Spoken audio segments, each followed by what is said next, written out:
Hey guys, I wanted to make an informal video about what we can see in terms of similarities between Mass Effect and Exodus. And of course, there's not much to go on. We really do know next to nothing about Exodus apart from the things I've talked about that have been revealed, but I think you can see some overlap. And the first thing to say is that shouldn't be a surprise, because as you know, some of the head honchos, the key people that worked on the original Mass Effect, in particular 1 and 2, are extremely involved in the development and production of Exodus. You have James Olin, you have Chad Robertson, and you have Drew Karpyshyn. And all these people you could kind of call linchpin individuals in terms of the creation of the Mass Effect universe and how it was built and the lore and just how good the original games were. So that shouldn't be a surprise, just to get that out there at the outset. So when we talk about similarities, it's partly where these similarities come from, and at the same time, there are things that are just universal. And one of these universal things that people keep on bringing up, I've noticed, is the arcs, right? There are these arcs in Exodus that help humanity leave the dying Earth, and they can travel at near light speeds, and they basically contain all of humanity's knowledge, their wisdom, their cultural traditions, history, etc., and they're moving forward into the Centauri cluster. And people think, oh, this is the exact same thing as Andromeda. And there's definitely some overlap there, especially in terms of the purpose, because Andromeda takes place between the end of Mass Effect 2 and 3, and so the outcome of the war with the Reapers is not entirely known. There's this thing called the Andromeda Initiative, the idea being that the races of the Milky Way galaxy need to populate new worlds within the Andromeda galaxy, and the means to do this were these arcs they were traveling on. But you have to consider that the arc is a very old story. It's a biblical story.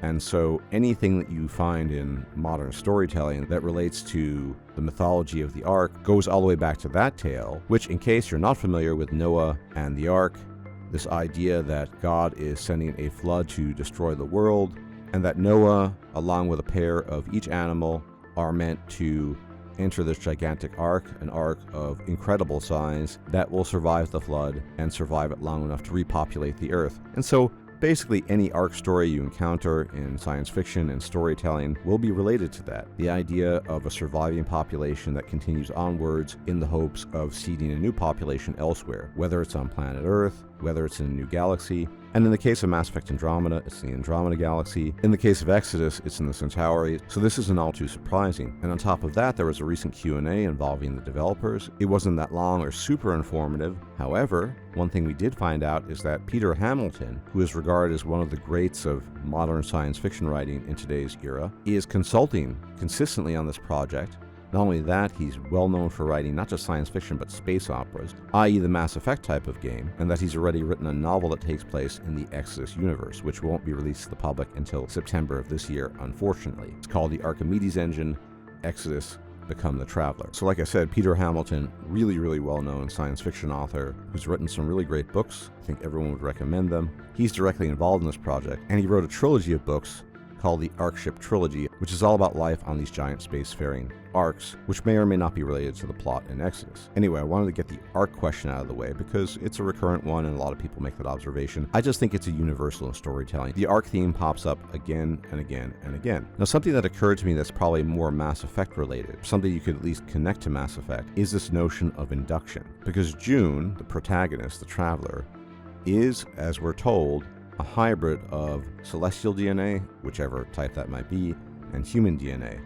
And he or she being a hybrid allows them to interact with celestial technology that normal humans that don't have this DNA component cannot interact with. And what this reminds me of is the Prothean beacon. It's not that Commander Shepard has certain DNA that allows him to do it, but he's the first one to interact with the Prothean beacon, and so he's the only one that gets the signals, that understands the potential threat of the Reapers directly because of the Prothean beacon, and so on and so forth. And so this idea of somebody who's uniquely equipped to take advantage of certain types of hyper-advanced technology due to either unique circumstances, as was the case with Commander Shepard, or in this case unique DNA, seems to be indeed a point of overlap between Mass Effect and Exodus.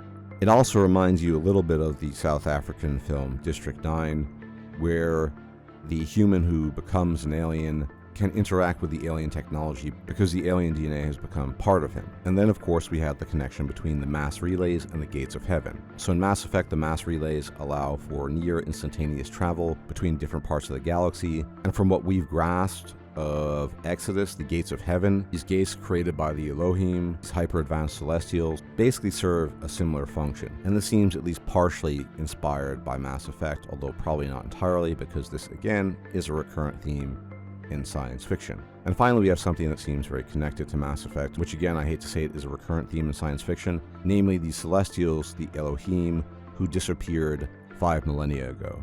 And they were the most advanced, most powerful, most knowledgeable of the Celestials. And of course, through their influence, we're told they changed the galactic landscape. They introduced laws that everyone obeys to this day because everyone's so fearful of them, that effectively banned the destruction of planets during warfare. And their technology was so advanced that they were able to literally move whole planets and moons out of their orbit to new places, and there's no doubt in my mind that they're going to play a super important role in the context of Exodus. And they definitely remind you of the Protheans to some degree, at least in the initial stages of Mass Effect. Remember, initially, we think that the Protheans are the super advanced civilization, and that they're responsible for the mass relays, and that they're responsible for a lot of the technology that the modern galaxy of Mass Effect has inherited. Of course, that turns out to be false, because the Protheans just borrowed and learnt the technology from previous civilizations that existed prior to them that were destroyed by the Reapers.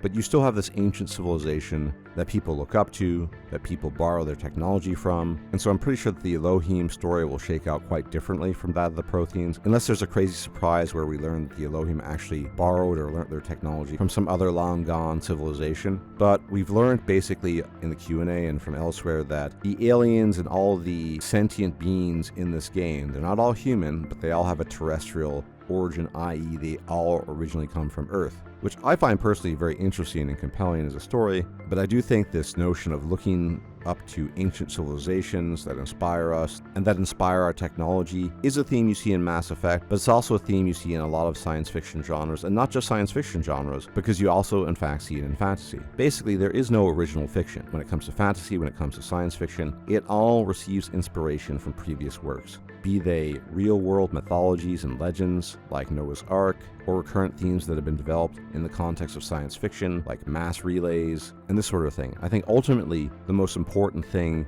in the context of Exodus is that whatever material they're using and however they're being inspired by that material, how they tell the story is the most important thing. And say what you want, I am 97% sure that the writing in this game will be exceptional, simply based on the fact that we have Drew Karpyshyn there, we have the original Mass Effect people, but most importantly, this revelation that Peter Hamilton is working not just as a consultant, but actually wrote an entire novel based in this universe, says a whole lot. And on top of that, that James Olin regularly contacts Peter Hamilton, who writes out entire sketches and concepts for him and explains to him how this can work and that can work.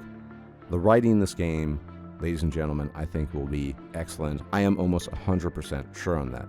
And finally, the thing that seems to have the most obvious connection with Mass Effect is the third-person action shooting. There was a little bit of footage they showed, which was pre-alpha, so nothing to get too excited about. But I'll be perfectly honest, the way it was set up, the way the guns fired, the way things looked, the enemies approaching you, it looked very similar to Mass Effect, albeit with a lot more mobility and movement. So there was grappling, there was vaulting. So I strongly suspect the combat is going to be really similar to Mass Effect, but enhanced and much better, as befits a game that's going to be coming out in the mid-2020s, as opposed to a game that came out in the early 2010s.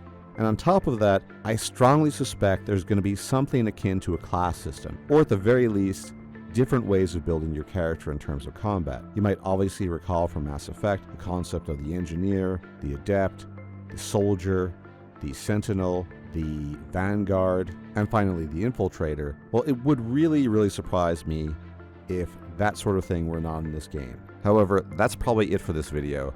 There just isn't a lot to go on so far, but as I've said before, rest assured, as more and more is revealed, I will be covering this game extensively. I'm really looking forward to it. I hope you are too. And if you like my content, you can leave a like, comment, share, and subscribe. All that YouTube jazz. It'd be much appreciated. It really helps out the channel. And I'll see you next time. Take care.